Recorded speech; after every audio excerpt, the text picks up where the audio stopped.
खुलुमबाय स्टुडियोआव दं आं राजीव बसुमतारी। बे समाव नोंथांमोना मिथिगौदि आथिखालनि प्रमोद बर'नि दैदेननाय बिटिआर सरकारा 30निबो बांसिन माव बिथांखि लानानै बिटिआर ओनसोलनि जौगानाय खामानि मावगासिनो दं आरो बिनि गेजेरावनो सोलोंथाइखौ जौगाहोनो आरो फरायसाफोरखौ आगानसे जौगाहोनो थाखाय प्रमोद बर'नि दैदेननाय बिटिआर सरकारा गियान सोरां बिथांखि लादों आरो बे गियान सोरां बिथांखिनि गेजेरजों बिटिआरनि रोजा रोजा फरायसाफोरनो 5,000 रांनि चेक एबा 5,000 अनसुंथाइ होनायखौ बे समाव नुना मोननाय जादों। थिग बेबायदिनो 40 नं रौता बियाबाबो दिनै सा 200निबो बांसिन फरायसाफोरनो डक्टर नीलुर स्वर्गियारि बिथांनि बियाब थामहिनबा 40 नं रौता बियाबाव सा 200निबो बांसिन फरायसाफोरनो गियान सोरां बिथांखिनि गेजेरजों 5,000 रांनि चेक होनायखौ बे समाव नुना मोननाय जादों आरो बिटिआरनि गाहाय मावफुं सोद्रोमा प्रमोद बर' बिथांनि दैदेननाय आरो लोगोसे बिटिआरनि मावफुं सोद्रोमा डक्टर नीलुर स्वर्गियारि बिथांनि बेबायदि गियान सोरां बिथांखिनि गेजेरजों दुखुथिया गोरिब गुन्द्रा न'खरनि फरायसाफोरनो 5,000 रांनि चेक होनायखौ ओनसोलनि आरो फरायसाफोरा गोबां गोजोननाय आरो साबायखर बावनायजों लोगोसे हामग्लायथि बावदों बिटिआर ओनसोलनि एबा 40 नं रौता बियाबनि फरायसुला फरायसुलि बिथांमोना। लोगोसे 40 नं रौता बियाबनि ब्लकनि गाहाय नेहाथारि हरेन बसुमतारी बिथाङाबो प्रमोद बर'नि बेबायदि बिथांखि लानाय आरो थांखि लानायखौ गोबां गोजोननाय फोरमायदों। लोगोसे दानिया फैदो बिदिब्ला 40 नं रौता बियाबाव सा 200निबो बांसिन फरायसाफोरनो गियान सोरां बिथांखिनि गेजेरजों 5,000 रांनि चेक होनायखौ लानानै ओनसोलनि फरायसुलाफ्रा माबायदि गोजोननाय फोरमायदों लोगोसे ब्लकनि गाहाय नेहाथारि हरेन बसुमतारी बिथांमोना खौरांनि गेजेरजों मा फोरमायदों जों बिथांमोननि बुंनायनिफ्राय आबुङै मिथिना लानि। बिटिआर सरकार प्रमोद बर'नि दैदेननायाव जे बिटिआर ओनसोलाव थानाय जोंनि फरायसा फरायसुलिफोरनो जे निखावरि गथ'फोरनि न'खरनि फरायसाफोरनो जे 5,000 जोङो गियान सोरां बिथांखिनि जुगिदि होनाय जादों आरो दिनै रौता समस्तिनि सिङाव थानाय 9टा भिसिडिसिआवहा गासै 200 फरायसा फरायसुलिफोरनो 5,000 करि जोङो चेक राननाय जाबाय। गासै जोंहा खेबथाम होनाय जाबाय। दा खेबथामाव 200 करि जोंहा 600 फरायसा फरायसुलिफोरनो जोङो 5,000 करि चेक होनो हानाय जाबाय। दा बेखायनो जोङो बिटिआर सरकारनिसिम साबायखर जासिबाय प्रमोद बर' आरो जोंनि रौता समस्तिनि इएम नीलुर स्वर्गियारि बिथांनिसिमबो जों रौता समस्तिनि जानानै बिथांनिसिम रोजा रोजा साबायखर बावनाय थाबाय।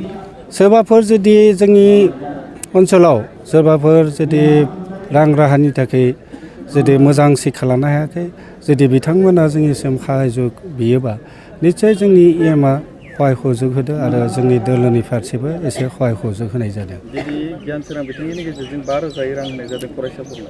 माबायदि फरायसाफोरनो नोंथांमोना 5,000खौ होनाय जादों?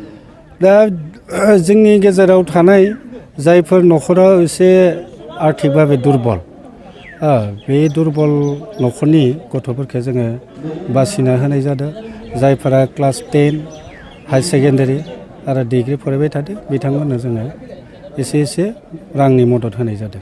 5,000কৈ টকা দিছে। এইখিনি টকাৰে আমাৰ কিতাপ কিনিবলৈ বাছ কলেজৰ অহা যোৱা কৰিবলৈ বা আৰ্থিকভাৱে হওক বহুতখিনি সহায় হৈছে। তাৰ বাবে বিটিআৰ গভৰ্ণমেণ্টক আমি ধন্যবাদ জনাইছোঁ। মই BA পঢ়ি আছোঁ এতিয়া। হয়, 5,000 টকাৰ চেক দিয়া হৈছে আমাক। प्रमोद सार बिथांनिफ्राय जोबोर गोजोननाय थाबाय। बिथांनि अनसुंथाइ होनाया जोंनि फरायनायाव सोलोंनायाव जोबोर मदद होगोन आरो उनावबो बिदिनो मदद होगोन होननानै आसा फारिनाय थाबाय प्रमोद सार बिथांनिफ्राय। এইটোৱে ক'ম যে বহুত ধন্যবাদ জনাইছোঁ। পঢ়াত ইমানখিনি এতিয়া হেল্প হ'ব আমাৰ। পইচাখিনি পাইছোঁ ইমান ধুনীয়াকৈ। তাৰপিছত আৰু এই চৰকাৰখন যাতে আগলৈও এনেকৈ থাকে, পঢ়াত বহুতখিনি হেল্প হৈছে। এতিয়া এনেকৈ যাতে আগলৈও হয় এয়াই কামনা কৰিছোঁ। কিমান ক্লাছ? First year. 5,000 পইচা লয়। হয়, এতিয়া ছেকেণ্ড ইয়াৰ কিতাপ বহি কিনিবলৈ বহুতখিনি হেল্প হ'ব। এইখিনি বহুত ধন্যবাদ দিছোঁ ডক্টৰ নীলুৰ স্वर्गियारि ছাৰক আৰু প্ৰমোদ বড়ো ছাৰক। আগতে পিছলৈ যাতে এনেকুৱা কৰি থাকে, আমাক হেল্প কৰিছে বহুত। সেইখিনিয়ে ক'ব বিচাৰিছোঁ। এতিয়া 5,000 চেকটো পাইছোঁ। এতিয়া কিতাপ চিতাপ বহি কিনিব বহুত হেল্প হ'ব আমাক। বহুত ধন্যবাদ দিছোঁ। ধন্যবাদ। बेयावथ' आङो सार प्रमोद बर' बिथांनिसिम रोजा रोजा साबायखर थाबाय जे जों जा 5,000 रांखौ मोन्दों बेजों जोंनि माखासे आंखालखौ जों सुफुंनो हागोन आरोना। दा उनावबो बेबायदिनो हेफाजाब मोनबाय थागोन होननानै आसा फारिबाय।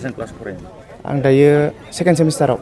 12,000 रांजों मा मा खालामो जेरै दा आङो बिजाब बायनायावबो माने माखासे रां नांगौ जादोंमोन बे बिजाब बायनो हागोन दायो आङो बिजाब बायगोन आरो माखासे गोनांथि आंखालफोरखौ सुफुंगोन उननि समाव आरो मा मावनो लुबैयो सोलोंथाइ फरायसाफोरनि थाखायथ' उन समावहा बेबायदिनो माने साननानै मोजां मोजां खामानिफोरखौ मावलांबाय थायो होननानै लुगैयो आरो गियान सोरां बिथांनि गेजेरजों नोंथांमोना 12,000 रां एसे होबाय माबायदि गोजोननाय गोसोखौ गोजोननाय मोनदों जाहाथे बे फैसाया राङा जोंनि लेखा बहि बायनायाव कामाव जागोन आरो जों इदिनो मोजां फरायलांनानै आरो मोजां थाखोआव मोननो हाथो उननि समाव आरो हेफाजाब लुगैयो उननि समावबो যিবোৰ দুখীয়া ল'ৰা ছোৱালী আৰ্থিক অৱস্থা একেবাৰে বেয়া এতিয়া পঢ়ি আছে ধৰক হাই ছেকেণ্ডাৰীৰ পৰা BA পঢ়ি থকালৈকে যিখিনি ল'ৰা ছোৱালী আছে প্ৰত্যেক ল'ৰা ছোৱালীকে আমি এই 5,000 টকা আঁচনিত অন্তৰ্ভুক্ত কৰিছোঁ ইয়াতে কোনো জাতি ধৰ্ম নিৰ্বিশেষে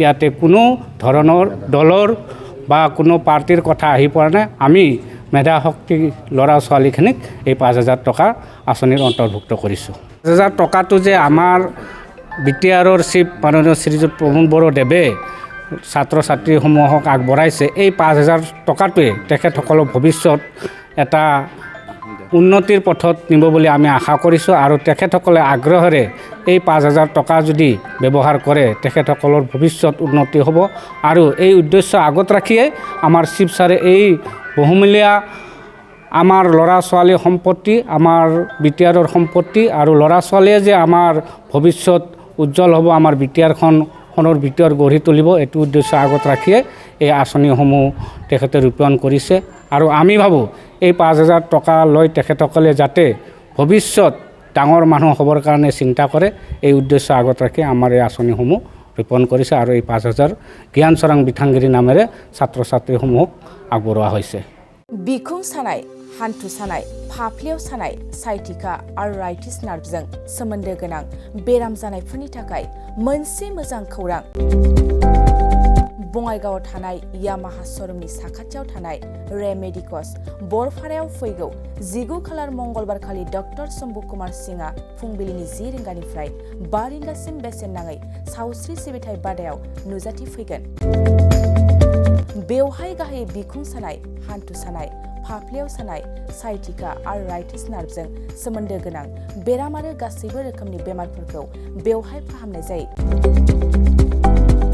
रेबथुम एबा मुं थिसननो थाखाय 100 रां लानाय जागोन गोबां मिथिनो थाखाय 9954341429 आरो 7002153489 बे नाम्बाराव सुलाद लानो हागोन